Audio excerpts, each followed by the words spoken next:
ಶ್ರೀಕೃಷ್ಣಾಯ ನಮಃ. ವಸುದೇವಸುತಂ ದೇವಂ ಕಂಸಚಾಣೂರಮರ್ದನಂ ದೇವಕೀ ಪರಮಾನಂದಂ ಕೃಷ್ಣಂ ವಂದೇ ಜಗದ್ಗುರುಂ.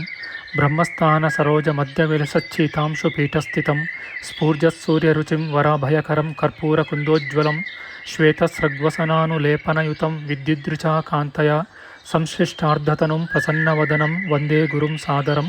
ಶ್ರೀಗುರುಭ್ಯೋ ನಮಃ.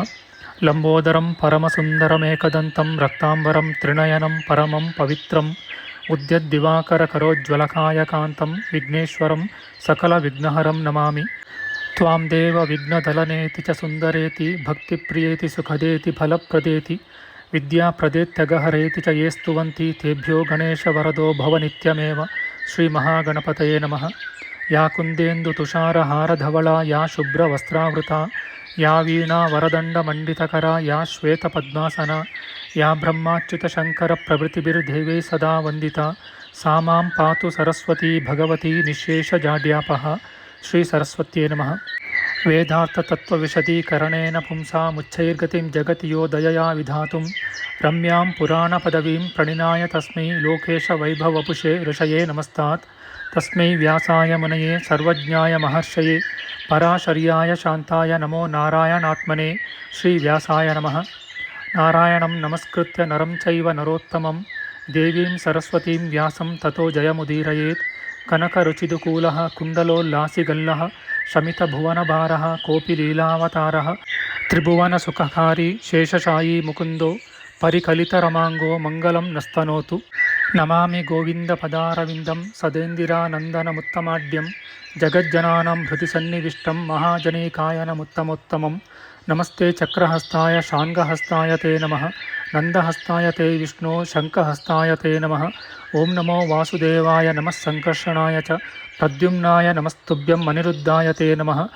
ಅನಾಕಾರೋ ಮಹೋಜಾಶ್ಚ ಯಶ್ಚಾದೃಷ್ಟಗತಿರ್ದಿವಿ ಜಗತ್ಪೂಜ್ಯೋ ಜಗತ್ಪ್ರಾಣಂ ತಂ ವಾಯುಂ ಪ್ರಣಮಾಮ್ಯಹಂ. ವಾಯುರೂಪಿ ಪರಮಾತ್ಮನೇ ನಮಃ. ಪ್ರಿಯ ಬಾಂಧವರೇ, ನಮ್ಮ ಈ ಶ್ರೀ ಲಾಲಿಕೃಷ್ಣ ಚಾನಲ್ಗೆ ಸ್ವಾಗತ. ಹಿಂದಿನ ವಿಡಿಯೋದ ಮುಂದುವರಿದ ಭಾಗವಾದ ಇಂದಿನ ವಿಡಿಯೋದಲ್ಲಿ ನಾವು ಶ್ರೀಮದ್ ವಾಯು ಮಹಾಪುರಾಣದ ದ್ವಿತೀಯ ಖಂಡದ 37ನೆಯ ಅಧ್ಯಾಯದ ಅಷ್ಟಮಾಂಶದ ವಿಚಾರ ಮಾಡೋಣ. ಈ ಅಧ್ಯಾಯದಲ್ಲಿ ಅನುಷಂಗಪಾದ ವರ್ಣನೆ, ಅಸಿಜನಿಗೆ ಬೃಹಸ್ಪತಿಗಳ ಶಾಪ, ಬಲಿ ಮಹಾರಾಜನಿಗೆ 5 ಕುಮಾರರ ಜನನ, ಪುರುರಾಜನ ವಂಶೋತ್ಪತ್ತಿ, ಭೀಷ್ಮ, ಕೌರವ, ಪಾಂಡವರು ಇವರ ಉತ್ಪತ್ತಿ, ಕಲಿಯುಗದ ಅಂತ್ಯದ ವರ್ಣನೆಯ ವಿಚಾರ ಮಾಡೋಣ. ಶ್ರೀಕೃಷ್ಣಾಯ ನಮಃ. ಸೂತಮುನಿಯು ಮುಂದುವರಿಸಿ ಹೇಳುತ್ತಾರೆ, ಜನಮೇಜಯ ಮಹಾರಾಜನು ಶತ್ರುಗಳಿಲ್ಲದೆ ನಿಷ್ಕಂಟಕವಾಗಿ ಪಾಲಿಸುತ್ತಿರಲಾಗಿ ಅವನ ಮೇಲಿನ ದ್ವೇಷದಿಂದ ವೈಶಂಪಾಯನನು ವಿರೋಧಿಯಾದನು. ಆಗ ಅವನು, ಎಲೆ ದುರ್ಬುದ್ಧಿಯೇ, ನಾನು ಇರುವವರೆಗೂ ಈ ಭೂಮಿಯಲ್ಲಿ ನಿನ್ನ ಮಾತು ನಿಲ್ಲುವುದಿಲ್ಲವೆಂದು ಹೇಳಿದನು. ನಾನು ಈ ಲೋಕದಲ್ಲಿರುವವರೆಗೂ ಈ ನಿನ್ನ ವೀರವಾಣಿಯು ಯೋಗ್ಯವಾಗುವುದಿಲ್ಲ. ಎಲ್ಲೆಲ್ಲಿಯೂ ನಾನು ಜಾಗರೂಕನಾಗಿರುವಲ್ಲಿ ಈ ವಾಕ್ಯವು ಸರಿಯಾಗುವುದಿಲ್ಲ. ಆಗ ಜನಮೇಜಯನು ಹುಣ್ಣಿಮೆಯಲ್ಲಿ ಬ್ರಹ್ಮನ ಉದ್ದೇಶಕವಾಗಿ ಹವಿಸ್ಸುಗಳನ್ನು ಕೊಟ್ಟು ಅಭೀಷ್ಟಗಳನ್ನು ಪಡೆದು ಪ್ರಕಾಶಿಸಿದನು. ಆ ಯಾಗದಿಂದ ಅವನು ಇಷ್ಟಾರ್ಥಗಳನ್ನು ಪಡೆದನು. ಪುರುವಂಶೋತ್ಪನ್ನನೂ ಪರೀಕ್ಷಿತ್ ರಾಜಕುಮಾರನೂ ಆದ ಜನಮೇಜಯ ಮಹಾರಾಜನು 2 ಸಲ ಅಶ್ವಮೇಧ ಯಾಗವನ್ನು ಮಾಡಿ ವಾಜಸನೇಯಕವೆಂಬ ಯಾಗವನ್ನು ಪ್ರಾರಂಭಿಸಿ ಬ್ರಹ್ಮನನ್ನು ಧ್ಯಾನ ಮಾಡುತ್ತಾ ತ್ರಿಖರ್ವನೆಂದು ಪ್ರಖ್ಯಾತನಾದನು.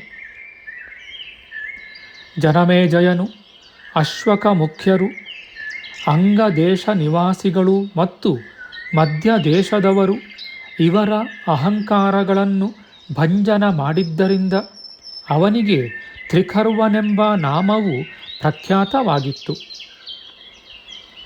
ತರುವಾಯ ಖಿನ್ನರಾದ ಬ್ರಾಹ್ಮಣರ ಶಾಪಕ್ಕೆ ಒಳಗಾಗಿ ಕ್ಷಯವನ್ನು ಹೊಂದಿದನು. ಆ ಜನಮೇಜಯ ಮಹಾರಾಜನಿಗೆ ಬಲವಂತನೂ ಸತ್ಯವಿಕ್ರಮನೂ ಆದ ಶತಾನೀಕನೆಂಬ ಕುಮಾರನು ಹುಟ್ಟಿದನು. ಆಗ ಬ್ರಾಹ್ಮಣರೆಲ್ಲರೂ ಸೇರಿ ಶತಾನೀಕನಿಗೆ ರಾಜ್ಯದಲ್ಲಿ ಪಟ್ಟಾಭಿಷೇಕ ಮಾಡಿದರು. ಅಂತಹ ಶತಾನೀಕನಿಗೆ ಶೂರನಾದ ಅಶ್ವಮೇಧ ದತ್ತನೆಂಬ ಕುಮಾರನೂ, ಅವನಿಗೆ ಶತ್ರು ಸಂಹಾರಕನೂ ಅರಿಪುರ ಭಂಜಕನೂ ಧರ್ಮಾತ್ಮನೂ ಮಹಾಕೀರ್ತಿವಂತನೂ ಈಗ ರಾಜ್ಯಪಾಲಕನೂ ಆದ ಅಧಿಸಾಮ ಕೃಷ್ಣನೆಂಬ ಮಹಾರಾಜನು ಉದ್ಭವಿಸಿದನು. ಆ ಮಹಾರಾಜನು ಧರ್ಮದಿಂದ ರಾಜ್ಯವನ್ನು ಪಾಲಿಸುತ್ತಿರುವುದರಿಂದ ನೀವು ಈ ಮಹಾಯಾಗವನ್ನು ನಿಷ್ಕಂಟಕವಾಗಿ ಮಾಡುತ್ತಿರುವಿರೆಂದು ಸೂತನು ಮುನಿಗಳಿಗೆ ಹೇಳಿದನು. ಎಲೈ ವಿಪ್ರೋತ್ತಮರೇ, ಮಹರ್ಷಿಗಳು ದೃಷದ್ವತಿ ತೀರದಲ್ಲಿರುವ ಕುರುಕ್ಷೇತ್ರದಲ್ಲಿ 3 ವರ್ಷಗಳವರೆಗೂ ಇತರರಿಂದ ಮಾಡಲಶಕ್ಯವೂ ಅಮೂಲ್ಯವೂ ಅಸದೃಶವೂ ಆದ ದೀರ್ಘಕಾಲಿಕ ಯಾಗವನ್ನು ಮಾಡುತ್ತಿರುವಿರೆಂದು ಸೂತಮುನಿಯು ಮಹರ್ಷಿಗಳಿಗೆ ಹೇಳಿದರು. ಋಷಿಗಳು ಕೇಳುತ್ತಾರೆ, ಎಲೈ ಮಹಾಜ್ಞಾನಿಯಾದ ಸೂತಮುನಿಯೇ, ಮಹಾನುಭಾವರಾದ ಪ್ರಜೆಗಳ ಭೂತಕಾಲದ ವರ್ತಮಾನಗಳನ್ನು ಕೇಳಿ ಬಹಳ ಆನಂದವಾಗಿದೆ. ಅದರಂತೆಯೇ ಮುಂದೆ ನಡೆಯುವ ರಾಜರು, ಮಹರ್ಷಿಗಳು, ಪ್ರಜೆಗಳು ಇವರ ವಿಷಯಗಳನ್ನು, ಚರಿತ್ರೆಗಳನ್ನು ಕೇಳಿ ಆನಂದವನ್ನು ಪಡೆಯಬೇಕೆಂಬ ಕುತೂಹಲವು ನಮಗೆ ವಿಶೇಷವಾಗಿರುವುದು. ಆದುದರಿಂದ ಅವುಗಳನ್ನು ತಿಳಿಸಬೇಕೆಂದು ಕೇಳಿದರು.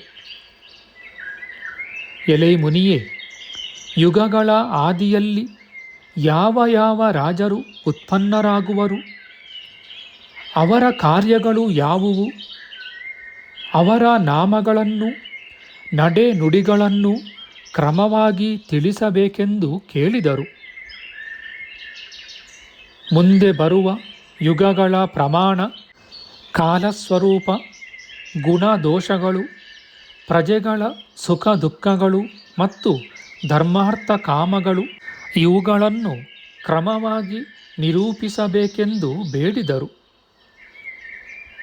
ಎಲೈ ಜ್ಞಾನಿಯೂ ತತ್ವವೇತ್ತನೂ ಆದ ನೀನು ಇವೆಲ್ಲವನ್ನೂ ಸಂಗ್ರಹಿಸಿ ನಮಗಾಗಿ ತಿಳಿಸಬೇಕೆಂದು ಮುನಿಗಳು ಸೂತರನ್ನು ಕೇಳಿದರು. ಇವನ್ನು ಕೇಳಿದ ವಕ್ತೃಗಳಲ್ಲಿ ಉತ್ತಮನೂ ಜ್ಞಾನಿಯೂ ಆದ ಸೂತಮುನಿಯು ಕ್ರಮವಾಗಿಯೂ ಯಥಾಶ್ರುತವಾಗಿಯೂ ನೋಡಿದ ರೀತಿಯಾಗಿಯೂ ಇರುವ ವಿಷಯಗಳನ್ನು ಹೇಳಲು ಉಪಕ್ರಮಿಸಿದರು. ಸೂತಮುನಿಯು ಹೇಳುತ್ತಾರೆ, ಎಲೈ ಮುನಿವರ್ಯರೇ, ಮಹಾನುಭಾವರು ಅದ್ಭುತವಾದ ಕರ್ಮಿಗಳೂ ಆದ ವ್ಯಾಸ ಮಹಾಮುನಿಗಳು ನನಗೆ ಯಾವ ಯಾವ ಸಂಗತಿಗಳನ್ನು ತಿಳಿಸಿರುವರೋ ಅಂತಹ ಕಲಿಯುಗದ ಮುಂದೆ ನಡೆಯಬೇಕಾಗುವ ವಿಷಯಗಳನ್ನು, ಮನ್ವಂತರಗಳನ್ನು ತಿಳಿಸುವೆನು ಕೇಳಿರಿ. ಎಲೈ ಮುನಿಗಳೇ, ಮುಂದೆ ನಡೆಯಬಹುದಾದ ವಿಷಯಗಳನ್ನು ಹೇಳುವೆನು ಕೇಳಿರಿ. ಈಗ ಮುಂದೆ ಬರುವ ರಾಜರ ವಿಷಯಗಳನ್ನು ತಿಳಿಸುವೆನು. ಐಲ ರಾಜರು, ಇಕ್ಷ್ವಾಕು ಮಹಾರಾಜರು, ಸುದ್ಯುಮ್ನ ವಂಶದವರೂ ಆದ ನೃಪರನ್ನು ತಿಳಿಸುವೆನು. ಯಾವ ದೇಶದಲ್ಲಿ ಯಾವ ರಾಜರಿಂದ ಈ ಮಂಗಳಕರವಾದ ಇಕ್ಷ್ವಾಕು ವಂಶವು ಸ್ಥಾಪಿತವಾಗುವುದೋ ಅದನ್ನು ತಿಳಿಸುವೆನು. ಮುಂದೆ ಯಾವ ಯಾವ ರಾಜರು ಯಾವ ಯಾವ ದೇಶದಲ್ಲಿ ಜನಿಸಿ ಕಾರ್ಯಗಳನ್ನು ಮಾಡುವರೋ, ಅವರ ತರುವಾಯ ಯಾವ ರಾಜರು ಉದ್ಭವಿಸುವರೋ ಅವರನ್ನು ಕ್ರಮಕ್ರಮವಾಗಿ ತಿಳಿಸುವೆನು. ಯುಗಗಳ ಆದಿ ಭಾಗಗಳಲ್ಲಿ ಯಾವ ಯಾವ ಕ್ಷತ್ರಿಯರು, ಪಾರಶವರು, ಶೂದ್ರರು, ಬ್ರಾಹ್ಮಣರು, ಅಂಧರು, ಶಖರು, ಪುಲಿಂದರು, ತೂಲಿಕರು, ಯವನರು, ಕೈವರ್ತರು, ಅಭೀರರು, ಶವರರು ಮತ್ತು ಮ್ಲೇಚ್ಛರು ಇವರು ಉದ್ಭವಿಸುವರೋ ಅವರವರ ನಾಮ ಗೋತ್ರಾದಿಗಳನ್ನು ಕ್ರಮವಾಗಿ ತಿಳಿಸುವೆನು. ಈಗ ಪುರು ಮಹಾರಾಜನ ವಂಶದಲ್ಲಿ ಅಧಿನಾಮ ಕೃಷ್ಣನೆಂಬ ಮಹಾರಾಜನು ಉದ್ಭವಿಸಿ ಆಳುತ್ತಿರುವನು ಎಂದು ತಿಳಿಸಿರುತ್ತೇನೆಯಲ್ಲವೇ? ಆ ಮಹಾರಾಜನ ವಂಶದಲ್ಲಿ ಯಾವ ಯಾವ ರಾಜರು ಉದ್ಭವಿಸುವರೋ ಅವರನ್ನು ತಿಳಿಸುವೆನು, ಕೇಳಿರಿ. ಹಸ್ತಿನಾ ನಗರಿಯಲ್ಲಿ ಅಧಿನಾಮ ಕೃಷ್ಣನ ಮಗನಾದ ನಿರ್ವಿಕ್ರನೆಂಬವನು ರಾಜ್ಯವನ್ನಾಳುವನಷ್ಟೇ. ಆ ಹಸ್ತಿನಾ ಪಟ್ಟಣವು ಗಂಗಾ ನದಿಯಲ್ಲಿ ಮುಳುಗಿ ಹೋಗುವುದು. ಆಗ ಆ ರಾಜನು ಆ ನಗರಿಯನ್ನು ಬಿಟ್ಟು ಕೌಶಾಂಬಿಯಲ್ಲಿ ರಾಜ್ಯವನ್ನು ಪಾಲಿಸುವನು. ಆ ರಾಜನಿಗೆ ಭವಿಷ್ಯದುಷ್ಣನೆಂಬ ಕುಮಾರನೂ, ಅವನಿಗೆ ಚಿತ್ರರಥನೆಂಬ ಪುತ್ರನೂ, ಅವನಿಗೆ ಶುಚಿದ್ರಥನೆಂಬ ಸುತನೂ, ಅವನಿಗೆ ಸುಷೇಣನೆಂಬ ನಂದನನೂ ಜನಿಸುವರು. ಆ ಸುಷೇಣ ಮಹಾರಾಜನು ಮಹಾವೀರ್ಯವಂತನೂ ಅತ್ಯಂತ ಕೀರ್ತಿವಂತನೂ ಆಗುವನು. ಅವನಿಗೆ ಸುತೀರ್ಥನೆಂಬ ಪ್ರಖ್ಯಾತಿಯಾಗುವ ರಾಜಕುಮಾರನು ಜನಿಸುವನು. ಅಂತಹ ಸುತೀರ್ಥ ಮಹಾರಾಜನಿಗೆ ರುಚನೆಂಬ ತನಯನೂ, ಅವನಿಗೆ ತ್ರಿಚಕ್ಷನೆಂಬ ನಂದನನೂ, ಆ ರಾಜನಿಗೆ ಸುಖೀಬಲನೆಂಬ ಮಗನು ಹುಟ್ಟುವರು. ಅಂತಹ ಸುಖೀಬಲ ಮಹಾರಾಜನಿಗೆ ಪರಿಪ್ಲುತನೆಂಬ ರಾಜಕುಮಾರನು, ಆ ಪರಿಪ್ಲುತನಿಗೆ ಮಹಾಶೂರನಾದ ಸುನಯನೆಂಬ ನಂದನನು ಜನಿಸಿ ಪ್ರಖ್ಯಾತರಾಗುವರು. ಆ ಸುನಯನಿಗೆ ಮೇಧಾವಿ ಎಂಬ ರಾಜಕುಮಾರನು, ಆ ಮೇಧಾವಿಗೆ ದಂಡಪಾಣಿ ಎಂಬ ತನಯನು ಜನಿಸುವರು. ಆ ದಂಡಪಾಣಿಗೆ ನಿರಾಮಿತ್ರನೆಂಬ ಪುತ್ರರು, ಅವನಿಗೆ ಕ್ಷೇಮಕನೆಂಬ ಮಹಾರಾಜನು ಜನಿಸುವರು. ಈ ಪೂರ್ವದಲ್ಲಿ ಹೇಳಿರುವ 25 ಜನ ರಾಜಕುಮಾರರು ಪೂರ್ವಿಕರ ವಂಶದಲ್ಲಿ ಉದ್ಭವಿಸುವರು. ಈ ವಿಷಯದಲ್ಲಿ ಜ್ಞಾನಿಗಳಾದ ಪೂರ್ವಿಕರು ರಾಜವಂಶ ವರ್ಣನೆ ಎಂಬ ಈ ಪದ್ಯವನ್ನು ಹೇಳಿರುವರು. ಬ್ರಾಹ್ಮಣ ಕ್ಷತ್ರಿಯರ ವಂಶವು ದೇವರ್ಷಿಗಳಿಂದ ಮಾನ್ಯವಾಗಿದೆ. ಹೀಗೆ ಪುರು ಮಹಾರಾಜನ ವಂಶವು ಕಲಿಯುಗದಲ್ಲಿ ಕ್ಷೇಮಕ ಮಹಾರಾಜನವರೆಗೂ ಸ್ಥಿರವಾಗಿಯೂ ಸುಪ್ರಸಿದ್ಧವಾಗಿಯೂ ಇರುವುದು. ಈ ರೀತಿಯಾಗಿ ಪೌರವ ವಂಶವು ಪ್ರಖ್ಯಾತಿಯಾಗುವುದೆಂಬ ಅಂಶವನ್ನು ಕ್ರಮವಾಗಿ ನಿಮಗೆ ತಿಳಿಸಿರುವೆನು ಎಂದರು. ಎಲೈ ಮುನಿವರ್ಯರೇ, ಈಗ ಜ್ಞಾನಿಯೂ ಮಹಾತ್ಮನೂ ಪಾಂಡುರಾಜನ ಕುಮಾರನೂ ಆದ ಅರ್ಜುನನ ವಂಶವನ್ನೂ ಮತ್ತು ಮಹಾತ್ಮರಾದ ಇಕ್ಷ್ವಾಕು ಮಹಾರಾಜರ ವಂಶವನ್ನು ತಿಳಿಸುವೆನು, ಕೇಳಿರಿ. ಪ್ರಖ್ಯಾತನಾದ ಬೃಹದ್ರಥನಿಗೆ ವೀರನೂ ದಯಾಪರನೂ ಆದ ಬೃಹಕ್ಷಯನೆಂಬ ರಾಜಕುಮಾರನು, ಅವನಿಗೆ ಕ್ಷಯನೆಂಬ ಪುತ್ರನೂ, ಅವನಿಗೆ ವತ್ಸವ್ಯೂಹನೆಂಬ ಸುತನೂ ಉತ್ಪನ್ನರಾಗುವರು. ಆ ವತ್ಸವ್ಯೂಹನಿಗೆ ಪ್ರತಿವ್ಯೂಹನೆಂಬ ತನಯನೂ, ಅವನಿಗೆ ದಿವಾಕರನೆಂಬ ಪುತ್ರನೂ ಉತ್ಪನ್ನರಾಗುವರು.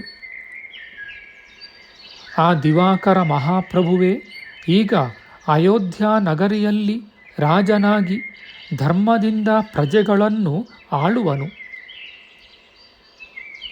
ಅಂತಹ ದಿವಾಕರ ಮಹಾರಾಜನಿಗೆ ಸಹದೇವನೆಂಬ ಕೀರ್ತಿಯುತನೂ ಧರ್ಮಾತ್ಮನೂ ಆದ ಕುಮಾರನೂ, ಆ ಸಹದೇವನಿಗೆ ಬೃಹದಶ್ವನೆಂಬ ರಾಜಪುತ್ರನೂ ಉದ್ಭವಿಸುವರು. ಆ ಬೃಹದಶ್ವನಿಗೆ ಭಾನುರಥನೆಂಬ ಮಗನೂ, ಅವನಿಗೆ ಪ್ರತೀತಾಶ್ವನೆಂಬ ಪುತ್ರನೂ, ಆ ಪ್ರತೀತಾಶ್ವನಿಗೆ ಸುಪ್ರತೀತನೆಂಬ ಕುಮಾರನು ಜನಿಸುವರು. ಆ ಸುಪ್ರತೀತನೆಂಬ ಮಹಾರಾಜನಿಗೆ ಸಹದೇವನೆಂಬ ಕುಮಾರನು, ಆ ಸಹದೇವ ಮಹಾರಾಜನಿಗೆ ಸುನಕ್ಷತ್ರನೆಂಬ ಪುತ್ರರು ಉದ್ಭವಿಸುವರು. ಆ ಸುನಕ್ಷತ್ರನಿಗೆ ಶತ್ರು ಸಂತಾಪಕರನಾದ ಕಿನ್ನರನೆಂಬ ಪುತ್ರನು, ಅವನಿಗೆ ಅಂತರಿಕ್ಷನೆಂಬ ಸುತನು ಉದ್ಭವಿಸುವರು. ಆ ಅಂತರಿಕ್ಷನು ಮಹಾತ್ಮನು ಧರ್ಮಾತ್ಮನು ಆಗುವನು. ಆ ಅಂತರಿಕ್ಷನಿಗೆ ಸುಪರ್ಣನೆಂಬ ಸುತನು, ಅವನಿಗೆ ಅಮಿತ್ರಜತನೆಂಬ ಕುಮಾರನು, ಅವನಿಗೆ ಭರದ್ವಾಜನೆಂಬ ಪುತ್ರನು, ಅವನಿಗೆ ಧರ್ಮಣನೆಂಬ ತನಯನು, ಅವನಿಗೆ ಕೃತಂಜಯನೆಂಬ ಸುತನು, ಅವನಿಗೆ ವ್ರಾತನೆಂಬ ನಂದನನು, ಅವನಿಗೆ ರಣಂಜಯನೆಂಬ ಮಗನು ಉದ್ಭವಿಸುವರು. ನಮ್ಮ ಮುಂದಿನ ವಿಡಿಯೋದಲ್ಲಿ ನಾವು ಶ್ರೀಮದ್ ವಾಯು ಮಹಾಪುರಾಣದ ದ್ವಿತೀಯ ಖಂಡದ 37ನೆಯ ಅಧ್ಯಾಯದ ನವಮಾಂಶದ ವಿಚಾರ ಮಾಡೋಣ. ಆಧ್ಯಾತ್ಮಿಕ ಚರ್ಚೆ ಮತ್ತು ವಿಚಾರ ವಿನಿಮಯಕ್ಕಾಗಿ ಶುರು ಮಾಡಿದ ಈ ಚಾನಲ್ನಲ್ಲಿ ನಾವು ಅಪ್ಲೋಡ್ ಮಾಡುವ ಎಲ್ಲ ವಿಡಿಯೋಗಳನ್ನು ಸಂಪೂರ್ಣವಾಗಿ ನೋಡಿ ನಿಮ್ಮ ಸಲಹೆಗಳನ್ನು ಕಮೆಂಟ್ ಬಾಕ್ಸ್ನಲ್ಲಿ ಬರೆಯಿರಿ. ಈ ಚಾನಲ್ಗೆ ಸಬ್ಸ್ಕ್ರೈಬ್ ಮಾಡಿ ಹಾಗೂ ಬೆಲ್ ಬಟನ್ ಒತ್ತಿ ನಾವು ಹಾಕುವ ಎಲ್ಲ ವಿಡಿಯೋಗಳನ್ನು ನೋಡಿ ಪ್ರೋತ್ಸಾಹಿಸಿ. ಕೃಷ್ಣಂ ನಾರಾಯಣಂ ವಂದೇ ಕೃಷ್ಣಂ ವಂದೇ ವ್ರಜಪ್ರಿಯಂ ಕೃಷ್ಣಂ ದ್ವೈಪಾಯನಂ ವಂದೇ ಕೃಷ್ಣಂ ವಂದೇ ಪೃಥಾಸುತಂ ಶ್ರೀಕೃಷ್ಣಾಯ ನಮಃ.